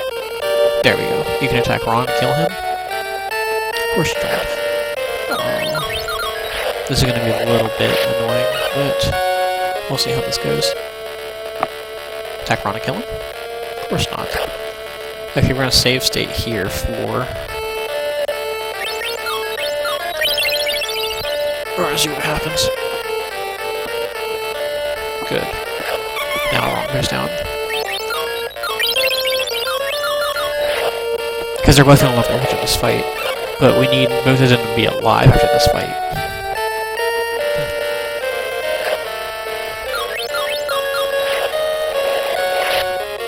We're going to have Ron heal Harry to be safe. Although Ron attacking might have done it. But being safe. Okay, good.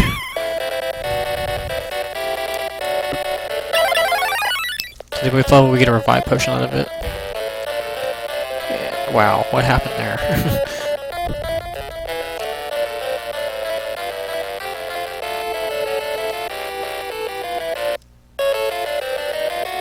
The interesting thing about this place is it doesn't, like, truly have corners. So you can go diagonally up some. Darn it. Okay, good, no preempting. I'm gonna make 2 save states here just to be safe.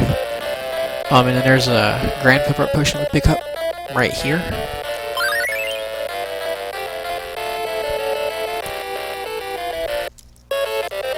What? Okay, good.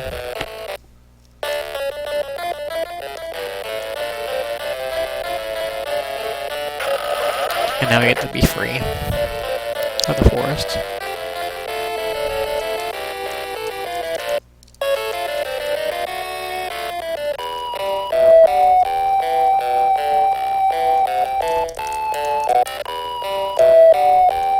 So now we're going to go to Myrtle's bathroom, but we're going to get stopped by McGonagall. And also when I save state, I'm going to save state just outside Lockhart's room. Because his battle RNG stops as soon as you enter his room. The fight's already predetermined once you enter his room, as far as I'm concerned.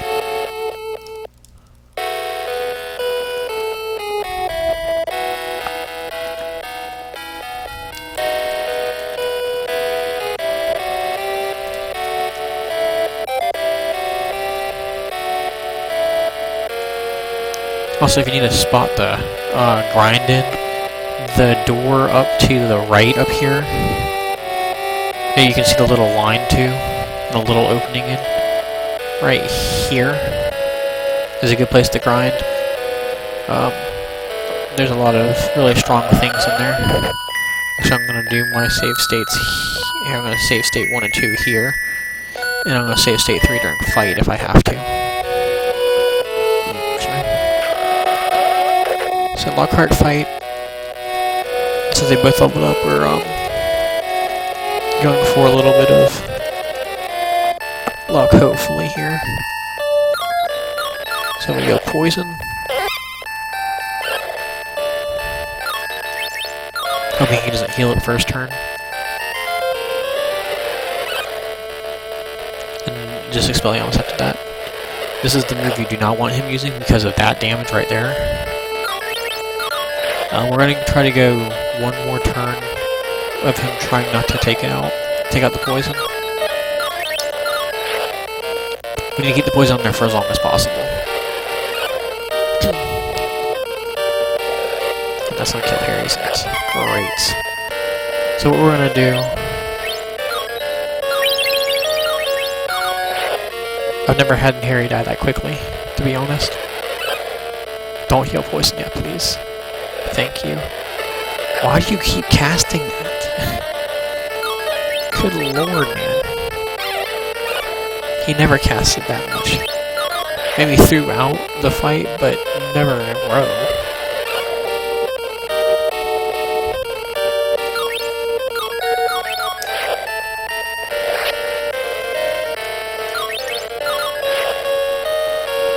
I'll put Harry underneath an invisibility spell so that he doesn't get hit. And of course he's gonna do it against Ron. That's the 4th time he's used that attack. That's insane. I'm serious, he never does this.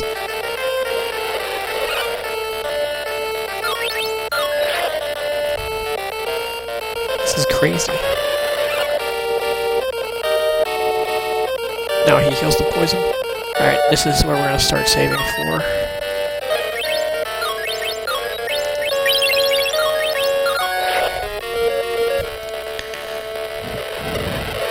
Well, he's probably just gonna attack Ron and kill him this turn.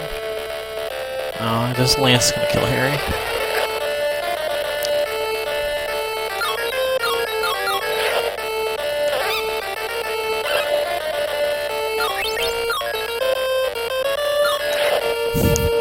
I was clicking and it just wasn't registering a button press. Of course he heals that first turn.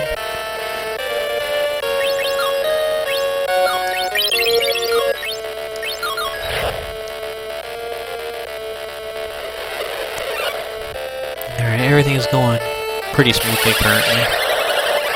47, we'll just have Ron cast poison again, or we'll have it backfire, that works too. This way he dies almost guaranteed this turn. Unless he decides to attack Harry, which would be very bad.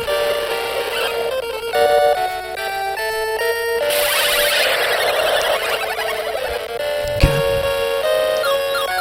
How would you actually land it this time? Oh, thank you. And maybe he'll attack Ron this turn since he's at 13 HP. That'd be pretty boss-like, you know?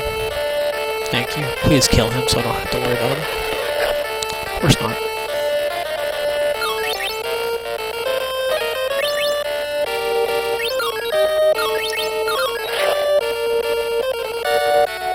I could attack and have him do 1 damage, but it's not really that worth it, is it?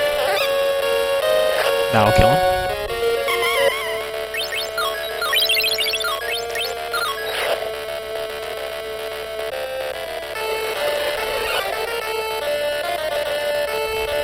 And of course he cleans up.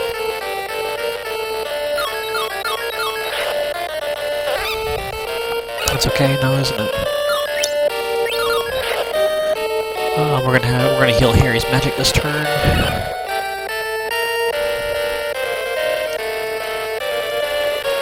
For Harry, of course.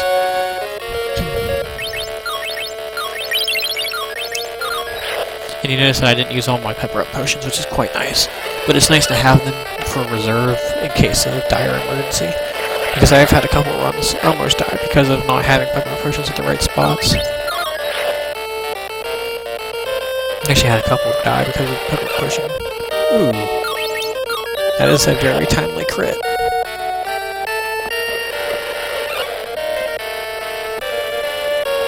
Don't kill. Please kill. Okay. Oh, I'd have had a chance to heal Harry if that had killed him. You want to kill Lockhart with poison instead of a damaging attack because he guarantees, or he leaves the field faster. That's what I'm trying to say. There we go. Right now that Lockhart's done, we're going to save states as soon as we land in the chamber for a couple of reasons. So one, so I don't actually forget to pick up the last wizarding card. And second, just in case I have really bad RNG and I decide to redo it entirely. So this fight coming up is really tedious, and that's why we have the wizard cards that we pick up, so that this fight will go by a lot quicker.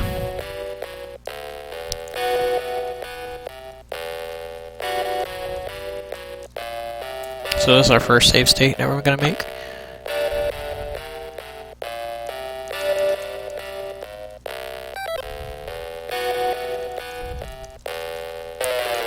Backfire.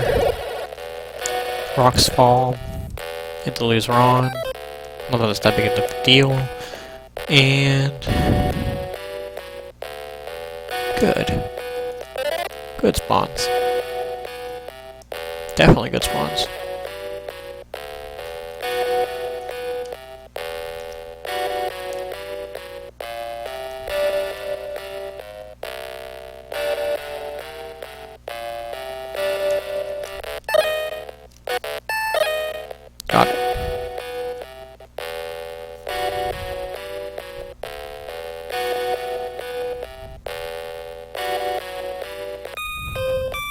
And these two save states are for this.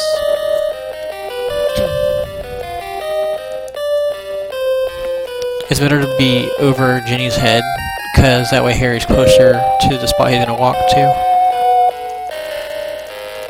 There's just so much text at the end part of this. It's annoying.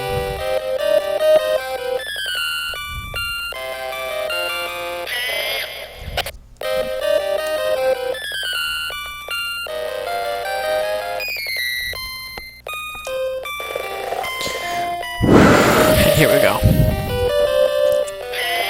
Even in practice runs, this fight gets me all queasy. I don't know what for, but it's just because of this run, I guess. It's just the nature of the run. So, hopefully he poisons instead of attacks, or does 0 damage. And of course he poisons Fox, the person that we need, the thing that we need to stay alive. Cast weak point. And I hope that Fox does a lot of damage. Basically is all we're hoping for.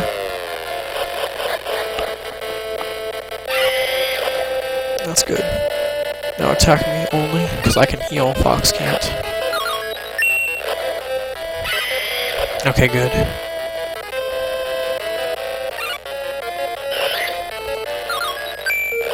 No damage, please do damage. Good, okay.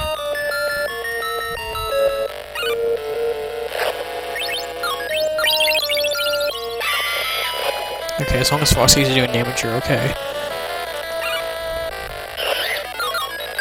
This is an example of the fight going very much in your favor. This is why this is what sealed my PB. Fox only having 1 turn of no damage, and in this fight he has done damage every turn so far, so... Oh, except for the last one, the one that mattered the most.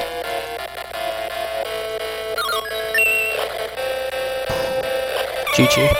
And that's any time right there. So, that's the run. I'm gonna run all the way up to the timer. Just to see what it was, even though, you know, we did do save states a couple times. I just wish I should go like that every time I did this run.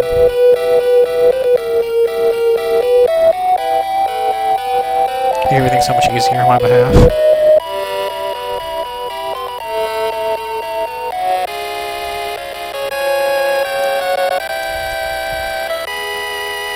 So that's the run, for the most part. Sorry, like I said, it got really lazy at the ending, because there's just not a whole lot to talk about at the end of the run, because everything's so spaced apart that I could talk about it for like 5 minutes, but then I would have nothing to talk about at the end of the run. So I'd rather split up everything towards the end. Point is that this run's a lot more difficult than it looks like. Like, I make it look easy sometimes, and it's really not. This is like one of the more annoying runs I've ever had to play. But for everybody who wants to run, you can ask me questions. You PM me on YouTube. I also have my Twitch account under this same name. And speedruns.com. I'm the moderator of this game specifically on speedrun.com. Since I'm the one in the Harry Potter community that runs this and knows it as well as knows it better than anybody. So any questions you have geared towards me, and I should be able to answer all your questions. And for all my hard work, I got a 149.08. Despite, you know, on top of, you know, having to save state and reset. But, yep. Well, thank you guys for watching. I hope you guys enjoyed. Like I said, if you have any questions, just make sure you hit me up. I should have everything in order. There's very little I don't know about this game, but I'm pretty sure. And otherwise, hope you guys have a good day, and I hope that this was helpful, except towards the end where I was really quiet because there's nothing really to talk about. But that Bastos fight was actually really good. If I could have that every single run, I could guarantee myself a really good run towards the end. Alright, so, thank you, like, and subscribe for more content. Have a nice day.